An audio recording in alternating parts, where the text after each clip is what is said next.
Hello everybody, it's Josh, and for this week's Select, I've chosen our 2013 episode on history's greatest traitors. Turns out history is rife with treacherous people, and if there's any lesson to learn from this episode, it's be careful who you cross. Because once your name is associated with treachery, it turns out that stays pretty sticky. It's tough to get rid of. Enjoy. Welcome to Stuff You Should Know, a production of iHeartRadio.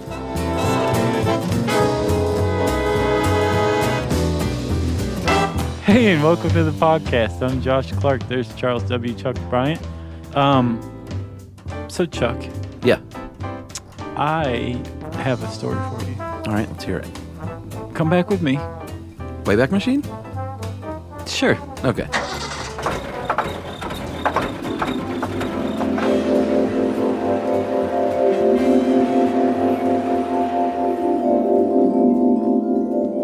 A couple hours ago. Yeah. So here we are. It's December 22nd, 1972. Oh, yeah. Something really bad is about to happen. Sit down in front of this TV. Okay. Our good friend and hero, Peter Brady, is trying out for the school play. Yeah. It's a story of the American Revolution. I remember that. He tries out for George Washington, but he doesn't get it. And in fact, the name of this episode that we're sitting here watching on this nice brown and orange shag carpeting is called Everybody Can't Be George Washington. Peter doesn't get the part of George Washington, but he does get another very important part, the part of Benedict Arnold. Ooh. Well, at first he's like, hey, it's a speaking part. Yeah. I'm pretty happy. I'm going to do my best. I was a tree in my last 6 plays. Right. This is a huge step up for him. Until his classmates point out that Benedict Arnold was a traitor.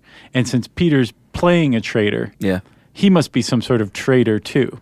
So basically the whole school turns on him because he's playing Benedict Arnold. Which is really kind of silly. It is very silly. And, of course, Peter tries to get out of the play again and again. Yeah. Affecting laryngitis, pretending he has a limp, all of this stuff, for saying he forgets his lines. Yeah, I think I remember that. And finally he's successful, and then his dad points out that he has turned into a traitor. Now Peter. Against the whole the whole cast. Don't tell me. He had a lesson for him, and he sat him down and had a talking to. And... It was a good one. Yeah. It was a good one. And so Peter goes in and plays Benedict Arnold and knocks it out of the park. And learned a lesson in the process. But the whole premise of this episode of Brady Bunch is that Peter was suffering from a smear campaign started 200 years before by George Washington. And it was so successful that even today, you can get a rise out of somebody by calling them Benedict Arnold if they've done something traitorous. Yeah, and we've learned there are quite a few synonyms with traitor that were, in fact, notorious traitors. Like if you call someone a Judas. Right. Or a Benedict Quisling. Arnold. Or what? A Quisling. Yeah, that might be popular in some parts of the world. But right, but this is the USA. Sure. So we call people Benedict Arnolds. That's right. Well, let's talk about this. Let's talk about Benedict Arnold to start. Okay, well, first of all, we should point out that this is a curated show from our buddy Sam Teagarden. So this is the Summer of Sam, then? Well, yeah, we're continuing into our second Summer of Sam. And for those of you that don't know, Sam is a local fan of ours. Yep. And a good kid. And he's actually on our TV show. He was in an episode, the Make It Rain episode. Yeah, as one of our softball teammates. Yep. And Sam's a good guy, and he sends in great ideas, so we like to highlight them when we do them. Yeah. All right, so Summer of Sam. Hey, Sam, hope you're doing well, buddy. So where are we, Benedict Arnold? We're talking about Benedict Arnold and why there was such a smear campaign against him. And it turns out rightfully so, although possibly I think a lot of Arnold's side of the story has been lost to history. Well, yeah, and coincidentally, or not coincidentally, some of these traitors that we're going to mention today, history has borne out that they may not have been traitors. Yeah. But Benedict Arnold definitely was. No, he was a documented traitor. Yeah. As traitorous and treasonous as you can get as far as in the context of war. Yeah. So early on in life, things started out pretty well. He was born into some wealth, but his family, specifically his father, squandered their fortune with some bad business dealings. Apparently he was quite a drinker. He turned into the town drunk. Yeah, well, that'll do it. They lost their family estate because of him? They lost their dough. 3 of his sisters siblings died from yellow fever. Mm-hmm. He had to drop out of school. Yeah, he became an apothecary. Yeah, so things weren't like rosy for the guy. No. Although he did quite well later on in the military. Well, he did quite well even before that as a merchant, and actually by the age of 22 was able to buy back his family's estate. Oh, really? Which he then turned around and sold at a profit. Well, good for him. So I guess he wasn't the sentimental type. Flip this estate. Yeah, I think it wasn't that he wanted his family's estate back. He just didn't want to lose out on the potential profit from it, I guess. Yeah, and he seemed like he may have been like ADD before there was ADD. Yeah? Yeah, from the sounds of reading his thing, I was just like, man, this kid had ADD. He was like always in trouble. He's getting kicked out of school. Yeah. But it was just because he was like busy. Yeah. He wasn't like a bad kid, it seemed like, but he was just always had something going on. He finally, I guess, found his niche, and he did become quite a businessman and fabulously wealthy. But he wasn't wealthy enough, in his opinion, and in fact joined the Sons of Liberty, a revolutionary group in New England, because he was mad that his riches were being taxed by England. Yeah, he liked the dough. He did. And he did have a pretty remarkable military career, and Jefferson and Washington were big supporters of him for a while. Yeah, but he also suffered, apparently there are a lot of petty jealousies that they don't talk about among the founding fathers and the second and third echelons of all these guys. And apparently Benedict Arnold frequently suffered. Yes, he was slighted a lot. A lot. Yeah. Yeah, he missed out on honors and stuff like that. And he doesn't seem like the type to let things go, nor was he the type to air his feelings. So he just kind of sat there and stewed. Right. Yeah, I saw most of the times he was slighted. He like fought really hard to get either reassigned or reappointed to the position he was going for. And so you're right. He couldn't let it go. He needed therapy, but instead he was appointed to run West Point, not the military academy. The fort, right? Yeah, this was I guess they probably named it after that, though, didn't they? I think it turned into the military academy. Oh, okay. But I think this was before it was an academy. Yeah, it was, definitely. Yeah. And so he, went Benedict Arnold on everyone. And little did he know he was being a Benedict Arnold. But he sold secrets to the British, like plans, war secrets, armament locations, for about $3 million. I think it was 10,000 pounds at the time. Yeah. So the reason he did this ostensibly was because he'd been slighted. Yeah. But also, and this is what it's been lost to history, is that he came to believe that the revolution had lost steam, that the people running the show didn't really know what they were doing and probably wouldn't form a very good post-revolutionary government if successful. So did he genuinely think the Brits were going to do a better job? Supposedly. That's what historians say. But again, he didn't really... He may have been the type to just kind of say that's what he was thinking too, and that's what somebody wrote down at some point. But he ultimately said, the colonies are better back in the hands of England again. Gotcha. So not only am I going to try to sell the map to West Point, I'm going to join the British Army, which he did, and led at least 2 raids against American Revolutionary Forces. So he really switched sides. Oh, yeah. Yeah, in 1780, I can't believe whoever wrote this article put that, when the plot was intercepted, he went from hero to zero. I know. I was all of a sudden I was in like an Us magazine or something, or like a Springer show. Yeah, episode. Weird. But that's what happened. He was convicted of treason, and his name was erased from the record books. And England promised him, they're like, "Hey, if you defect over here, we're going to give you land in Canada. Yeah, we're not going to give you land here. We'll give you land in Canada, some money, and we'll promise your family pensions, and you're going to be a British provincial brigadier general." And he's like, "That sounds pretty great." But as it turned out, he didn't get that many great assignments in the military. In England, he was even sort of... I don't think anyone likes a traitor. No, that's even in England, they were kind of like, yeah. That comes up again and again. Like, even the side that you're trading to or whatever, they're like, you're a traitor. Well, I think it's because basically you're just a big liar. Yeah, or you're treacherous. Yeah, and so people are like, I'm not going to trust you. Thanks for doing that, but... Can you go live in Canada? But it does pop up again and again. Anybody who's ever turned traitor and expected some sort of glory has been sorely disappointed. Yeah, so in England, he was sort of poo-pooed. Then he moved to Canada. They didn't like him. Yeah. And then he moved back to England, and died there without ever making a whole lot of money or getting any important military action. Right. So it's sort of a sad ending. It really is. And today, if you go to West Point, there's, I guess, 12 plaques of some of the head revolutionary generals. Oh, yeah? And his name is literally wiped from the record. It has the year of his birth and I think the town of his birth. Wow. But his name is not on the plaque any longer. It just says... It's just smeared. Or there's a Sharpie through it. Right. All right, so that's Benedict Arnold. Let's go a little further back. Okay. Let's go way back. Okay. I'm talking maybe 44 BCE.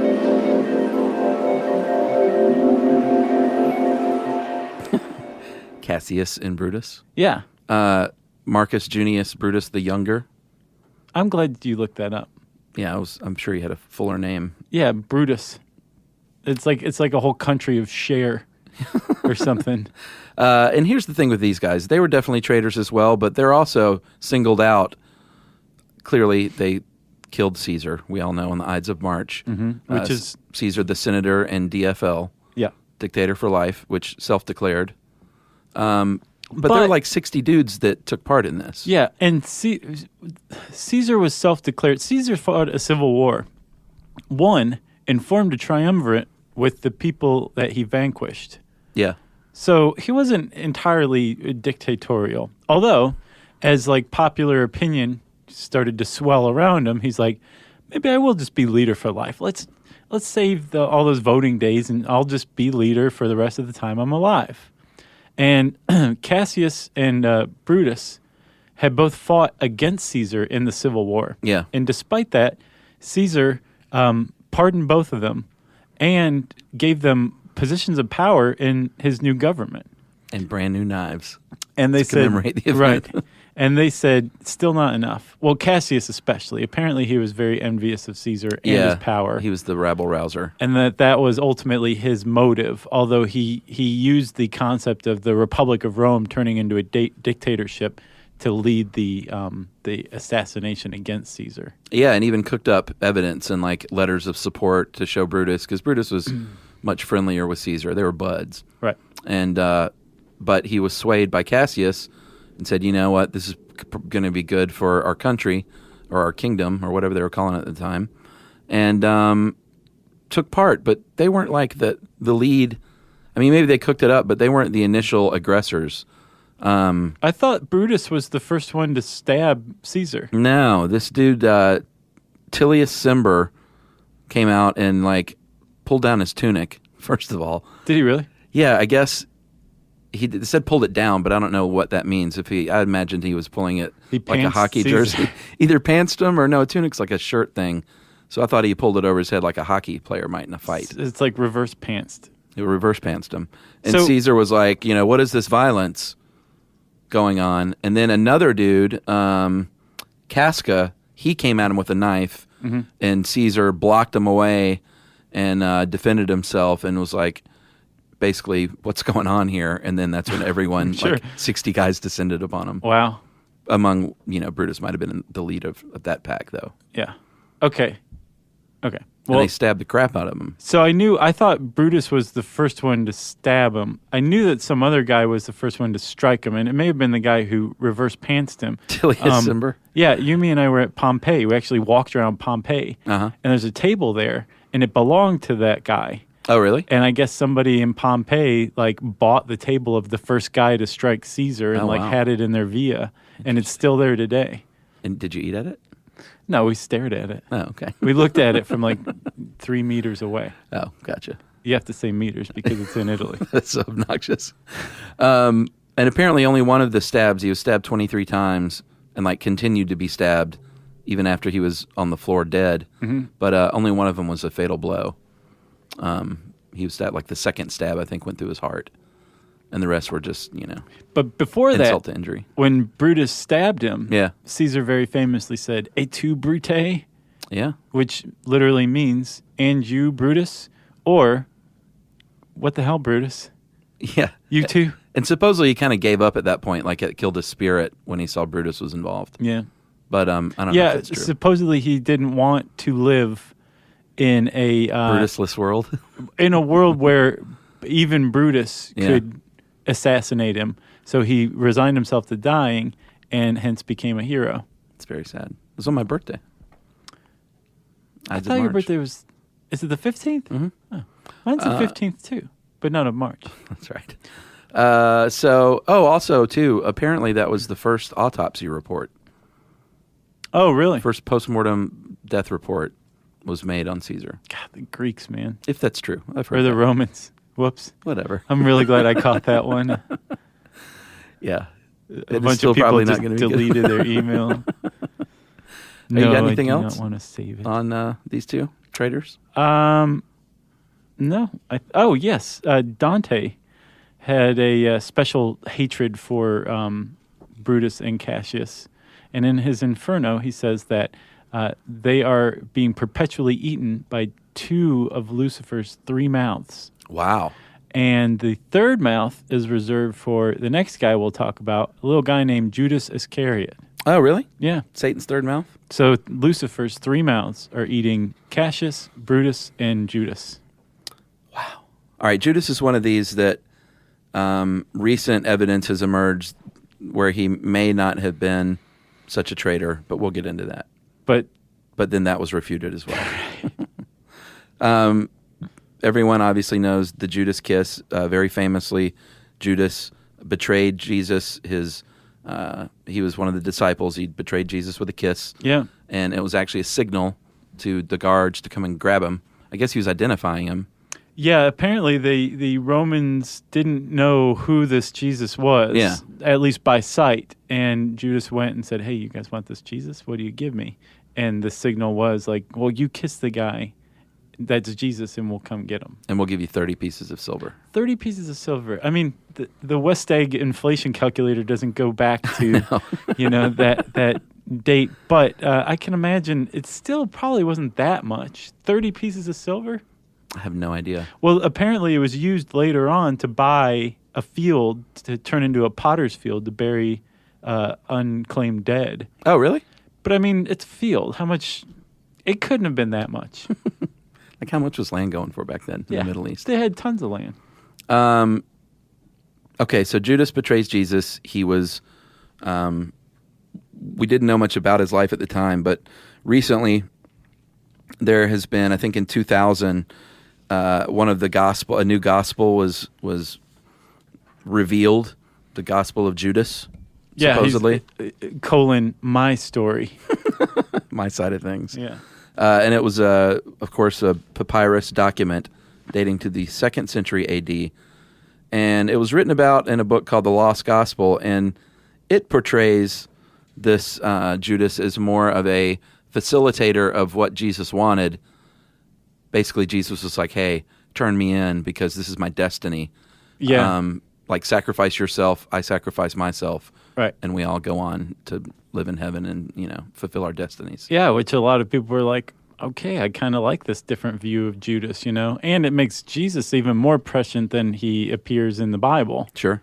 Because, he's betrayed by someone he thought was his friend. In this, he is commanding Judas. He's asking him to do this. So it's just an all-around, great view of the story. Win-win. But unfortunately, apparently there's some problems that a lot of scholars, Gnostic scholars, have with the translation. And that if you just tweak a few things to the way that the Gnostic scholars think it should be translated, that all just goes right out the window. And actually, Judas is not only a horrible, treacherous traitor, he's actually a demon from the 13th level of being. Yeah. So quite two different stories. Yeah. All by changing a few words in this Coptic text, which isn't the easiest stuff to translate. It's tough, It's not like, and even the person that poo-pooed the original translation was like, this is a very hard job, I'm not saying they necessarily did it on purpose, but that's not what I think it says. Right. And that was April DeConnick, a professor of biblical studies at Rice University. Yeah. And I don't know, did other people come out and support that? I couldn't really find much. I don't know. And apparently, actually, in the Bible, it's hinted at that Jesus could have known about it. But well, doesn't he say like one of you will betray me? I mean, at least he did definitely said that in the Last Temptation of Christ. Yeah, who Harvey Keitel does a pretty good Jesus or Judas. Yeah. You know, Willem Dafoe. Yeah, that was a good movie. But yeah, that was how anything I'd ever heard, I always thought like Jesus knew. It was just never as explicit as this Gospel of Judas put it.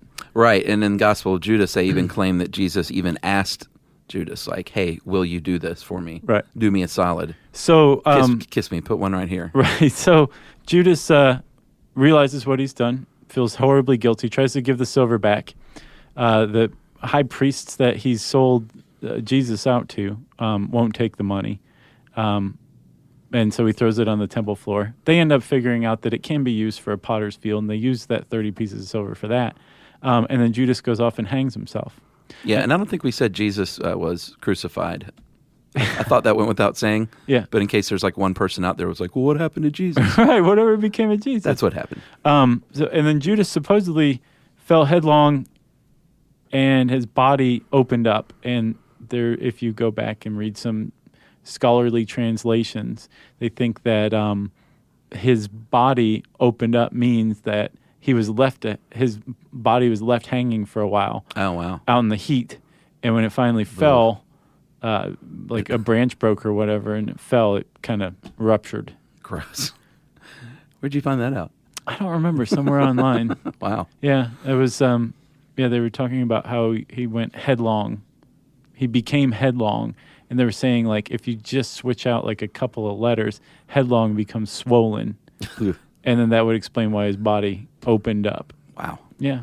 And now Judas and Judas Kiss are both part of the lexicon in terms of betrayals. Man. Treacherous episode. Stuff. I know. Thanks, Sam.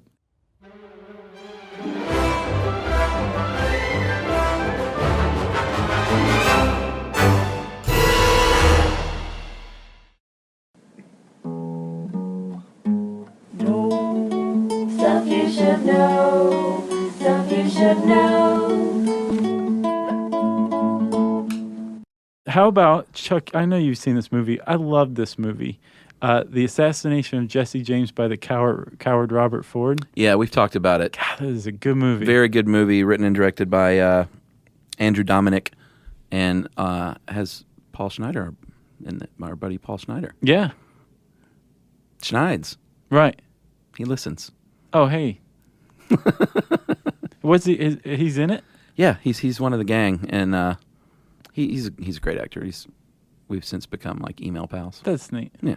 So that was an excellent movie. I'm sure Schneider did fantastic in it. He did great. Schneids.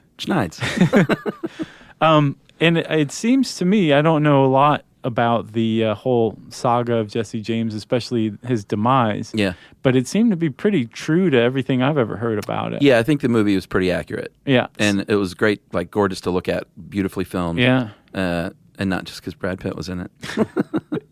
But Casey Affleck as Robert Ford was amazing. He really so anyway, if you haven't seen that movie, go out and see it. In the meantime, we'll spoil it for you. I think he was nominated for an Academy Award. I can't imagine how he wasn't. Yeah. He was so creepy. So what's the deal with Jesse James? Well, Jesse James was a member of the James gang. Yeah, the leader. A full partner. Well, I think he and his brother Frank were kind of co-leaders. Oh, really?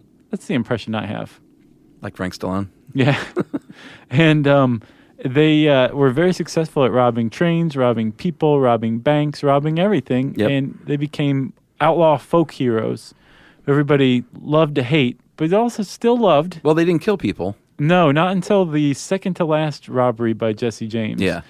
They botched it, and a couple of people died. Most of the James gang was caught, and Jesse and Frank went off and assembled a new gang that included Robert Ford. Yeah, he was pretty new. He had long tried to get in the James gang, and was sort of shunned as I don't know, weirdo. A little weird, and like not the most skilled robber and gunman, and it wasn't taken very seriously, which always bothered him. Right. So Jesse James pulls off one last train robbery in 1870 and decides to retire. Frank James retires. And Robert Ford kind of tags along with Jesse James the rest of his life. And the governor of Missouri put a bounty on Jesse James' head of, I believe, $10,000, which is pretty substantial for 1870. Sure.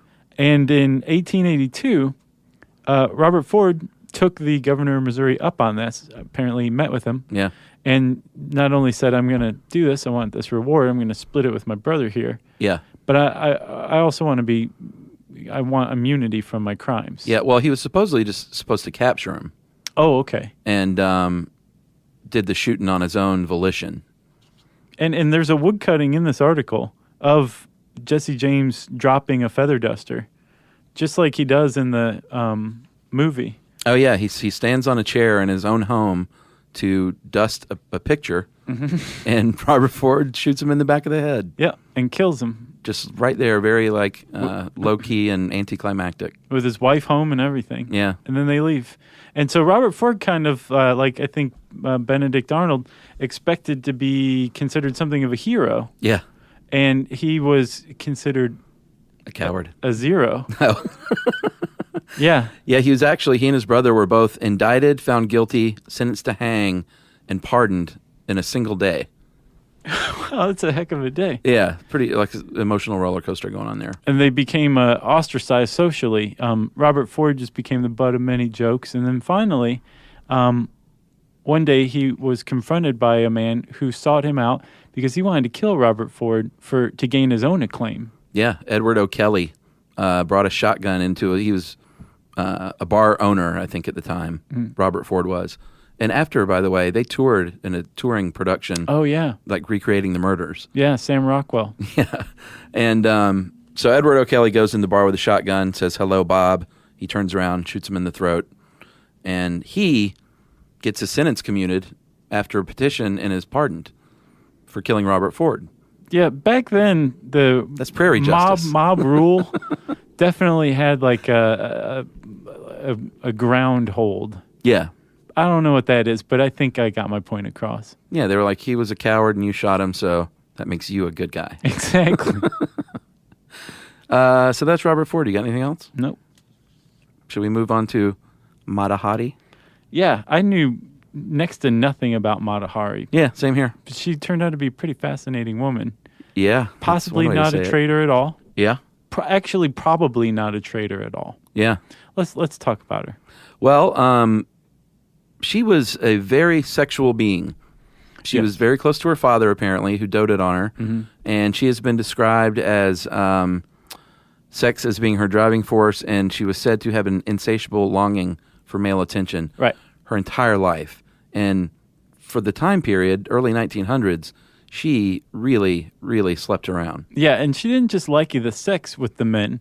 She liked them to buy her stuff. Oh, yeah. Well, she used it as a means, for sure. Yeah, she blew through a lot of guys' money, right? Yeah. And just loved to live lavishly, racked up tons of debt, and became something of a toast among Parisian society, European society, actually. Yeah, she was Dutch, we should point out. Yeah, her real name was Margaretha Zelle. Yeah, but she looked like Indian, and she tried to remake herself as this exotic Indian dancer. I read Indonesian. Oh, Indonesian? Yeah, because Mata Hari is Malaysian for Eye of the Dawn, which means sunrise. Gotcha. So her name was Sunrise, the stripping dancer.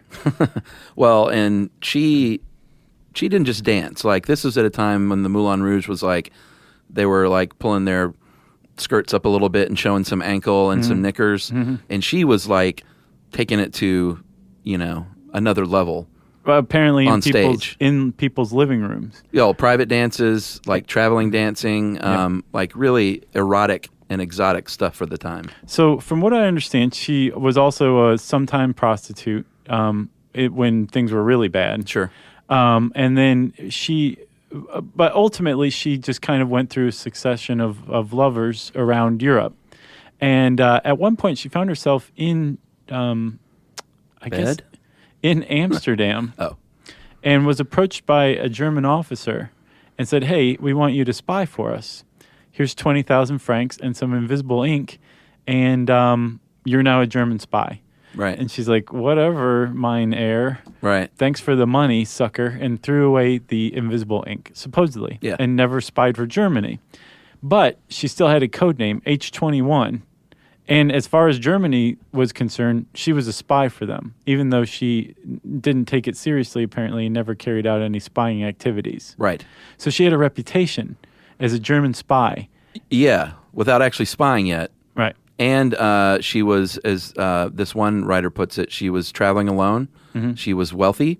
She was an excellent linguist and very foreign and very educated and admitted to having lovers, and like all of this stuff for the time just meant we don't trust you, even if we don't have evidence. Right. This makes you untrustworthy. Right. So at some point, the French decided that they were going to recruit her to become a French spy. This is during World War I. Yeah. Even though they already suspected she was a German spy. She was sent around to try to get to, I don't remember what country they were trying to get her into. Vittel? Oh, well, the town of Vittel when she was trying to go there? She went to Russia. Yeah. She ended up going there for a little while in exchange for becoming a French spy, agreeing to spy for the French. Exactly. She ended up in Spain and came across this German officer, and apparently he suspected her of being a spy. So when she started asking him questions, he gave her old information. Yeah. Well, they went to bed together as well. Sure. We should mention. This thing is just rife with sex. Right. And he gave her some old information. The French intelligence officer who recruited her as a spy but still suspected her as a German spy, finally said, you know what? I think that what you were really doing was giving French secrets to the German. You're a double agent, and we're going to arrest you. And she was arrested in France. Again, no evidence. No evidence whatsoever, and tried for treason and convicted. Yeah, and basically thumbed her nose at the whole experience and was like, I'm going to hold my head high. I'm going to blow you a kiss right before you shoot me in the firing squad. Well, supposedly it wasn't the firing squad. It was two nuns that she became friends with and her lawyer, who also she had slept with. That's who she blew kisses to. But she refused to blindfold. I thought she blew... Okay. That's what it said in this article. But Gotcha. I saw elsewhere it was like to the nuns. She also slept with her headmaster when she was 16. Yeah. And got kicked out of school for it. Yeah. So she refuses a blindfold in the end. She's all dressed up and everything for her execution. She's standing ankle deep in mud on a cold October day in 1917. Yeah. She refuses to be tied to the pole behind her. She refuses a blindfold and is executed by firing squad. So the weird thing is about 30 years later, one of the prosecutors in France admitted, quote, they didn't have, here's the quote. There was, quote, not enough evidence to flog a cat. Yeah. That she very, very likely did not ever spy for Germany. Yeah. Made that one half-hearted attempt in France just to get some spy money for France to make some money, and was executed and still didn't protest. I wonder if there's been a good movie on her. Surely there has. I don't know if there's been a recent one. She was tall too. She was like almost 6 feet tall. Yeah, she looks very long. Yeah, look at her. It's hard to, like, sometimes it's tough to look at pictures from back then and see the attraction, you know? Yeah. It's just a different time period. Yeah. I think it was the fact that she took off her clothes. And was real sexy and tall. And, right. Yeah. Slept with everybody.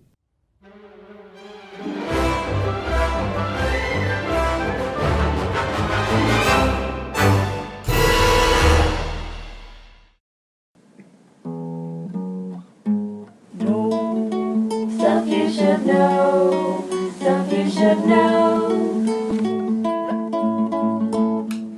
So, Mata Hari probably was not a traitor, and they really had a lot of trouble trying to prove that another famous traitor was actually a traitor. And that woman was Iva Toguri. Takino. Yeah. Yeah. Tokyo Rose. Nice. Yeah, she was, in fact, I'm just going to go ahead and say it. She was not a spy, and she was not a treasonous traitor, because it was proven so, and she was pardoned by Gerald Ford. Right, so she was born... so I'm just going to take her off the list. Okay. We'll finish the story, though. Yeah, it's a worthwhile story. Yeah. Iva Toguri, she was born in America, in Los Angeles. and had a degree in zoology from UCLA. Yeah. And in 1941, she traveled to Tokyo to take care of an ailing aunt. Her family sent her over there. Yeah. Despite the fact that she didn't really speak Japanese. She hadn't been raised in Japanese culture, apparently. Yeah. It was a lot of culture shock, but she still went over to take care of her aunt nonetheless. And while she was there, she got 2 jobs. One, she was typing for one news service, and she got a second job as a typist for one of the radio stations. Yeah, and they're like, hey, you're American, Japanese American, and you have a great voice, and you're perfect for this new thing that we're going to do. It's American rock and roll music, and we're going to play it for the morale of the troops. And, well... To deteriorate the morale. Well, but they told her a different story at first, though. Oh, okay. They told her it was to boost the morale. Really? Yeah, like I don't think she knew what she was getting into. That's crazy. Why Yeah. would the Japanese boost the morale of the American troops in the Pacific? Well, it was later said that it did, in fact, boost the morale. They said Americans loved the music and thought the Tokyo Rose banter was funny, and it lifted their spirits. That's funny. Yeah. Okay. So if they were really trying to do that, they did a pretty poor job of it. Okay. But nonetheless, she was reporting on things like ships being sunk. Is that correct? Yeah, she called it. Well, that's what she was eventually, the one thing that they pinned on her. Okay. Well, then that didn't actually happen. Oh, really? Yeah. Okay. So, let's get back to the story. World War II goes along. Yeah. She, Da-da-da-da-da. right. It ends, and she tries to get back to America. And as she's doing that, apparently the Japanese government identified her as Tokyo Rose. Yeah, she was Orphan Ann was her radio name, and Right. Tokyo Rose was just sort of the name of the operation as a whole, Right. and not a single person, even though they tied her to that name. Which led to some great confusion, apparently. Yeah. Because they were trying to get her as Tokyo Rose, even though she called herself Orphan Ann, and there were like 12 women, including her, that were all Tokyo Rose collectively. Yeah. Okay.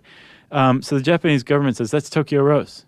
And She said, I'm Orphan Ann. the American intelligence services of the Army investigated her and could find no evidence that she committed any form of treason. And they were going to let her in the country, back in her place of birth, because she traveled without a passport. Yeah. And now that she's trying to get back in, she needed a passport.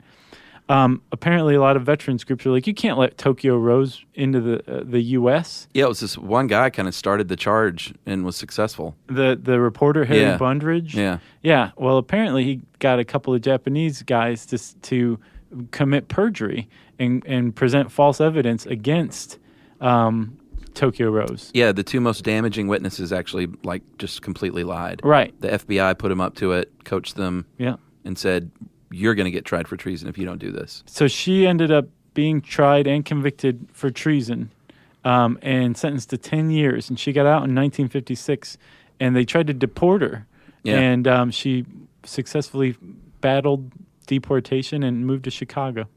Yeah, Died and in 2006, I think. She worked at a retail store until 2006. in Her Chicago. father's store. 2006, she was working in a retail store. Yeah. At 90 years old. And people didn't like come in there to see Tokyo Rose. Like, she was just a worker. Yeah, Isn't that weird? it is. Like, such a prominent figure in history, just ringing people up. Yeah. Like you said, Ford pardoned her. Yeah, Gerald Ford. And then he fell down. So let's talk about the Quisling, just briefly. Yeah, the Quisling is, we mentioned earlier, is another name if you live in perhaps Norway or maybe other parts of Europe. You might be called a Quisling if you're a traitor because of Vidkun Quisling. Yeah. He was he basically tried to seize power after buddying up with Hitler in 1940 and said, "You know what? I'm going to use this as an opportunity to make Norway my own." Yeah. And he did so for a very, very short time. Yeah, he invited the Nazis to come invade Norway. They did. He made a power grab and said, I'm now the ruler of Norway, and the Nazis let that slide for about a week. They're like, sure, you're ruler. Then they installed their own guy as the head of Norway and demoted Quisling to minister president. Yeah. And apparently he went to work sentencing Norwegian Jews to concentration camps. Yeah. He really bad guy. Yeah, he was very much anti-union. He was a fascist. and he was trying to make Norway fascist, and he did so. He became the first person to ever announce a coup d'etat on television. That's how he made his power grab. Oh, really? Yeah. I think it was television, although it seems early, so maybe it was radio. But I guess he became the first one to announce it over a broadcast. Facebook. Right. So after the Nazis were defeated, he was like, oh, no. Yeah. I have a feeling this is going to end up bad for me. Yeah, and he was convicted of treason, sentenced to death, and executed by firing squad. Yep, and you are a Quisling. If you collude. Yeah, if you're in Norway and you're a traitor, you're a Quisling. Yeah. It's like the Benedict Arnold of Norway. So, Chuck, you got anything else? No, and as per usual, this is a top 10 that we do about 6 of and encourage people to go read the rest, including Robert Hansen, who we've talked about. Yeah, Ezra Pound, who we talked about in the Insanity Defense. Yep, and the Cambridge 5. Yep. Not the Seattle 7. Or the Jackson 5. Or the Jackson 5. Yeah. And did we skip another one, or was that it? I don't remember. Oh, the intro, we didn't mention the Cleveland Cavaliers' ire LeBron against LeBron, which I just think that's weird. Well, I think Cleveland went berserk. That sort of has passed, and there's rumors of him going back to Cleveland anyway next year. No way, really? Maybe his contract's up, and they think that he might love nothing more than to go back there and win a championship. Huh. Well, but we'll see. Yeah, we'll see what happens. If you want to learn more about Traitors, you can type that word into the search bar at howstuffworks.com, and it'll bring up this article. And since I said search bar, it means it's time for listener mail. This is Capgrass. Hey guys, thanks so much for doing the Capgrass Syndrome episode. It was amazing timing. It came out right around Father's Day, and my father suffers from this syndrome. It's been very painful to watch. No. Yeah. Wow. During my marriage, we have never lived very close to my parents, but just under 3 years ago, we moved close enough for day trips. About the same time, my dad had a fairly significant stroke, and it made the slow progress of vascular dementia, Alzheimer's, that he also suffers from, significantly worse. I started visiting my dad on a weekly basis. I would spend the day with him, while my mom and brother would get the Monday rush orders out. Apparently, Dad ran a mail order business. Gotcha. When I first started these visits, Dad knew who I was. And we talked, and I shared photos and stories of my kids. But within just 6 months, the Capgrass really took effect. We had to work our way through who this strange lady was who lived there now, my mom, and why did Linda, my mom, leave him, and watched his absolute fear when she would walk into the room. He eventually forgot who my brother and I were as well as our spouses and kids, although I had to giggle a little bit during the small amount of time when my husband was the only one of us he knew, because Capgrass affects those closest to you and then works its way out. So the husband wasn't around him as much. Right. So at one point he was the only person that he recognized. Wow. And the wife thought that was kind of funny. Now the dementia and Alzheimer's have progressed to a point of living in the past and not even remembering moment to moment, let alone day to day.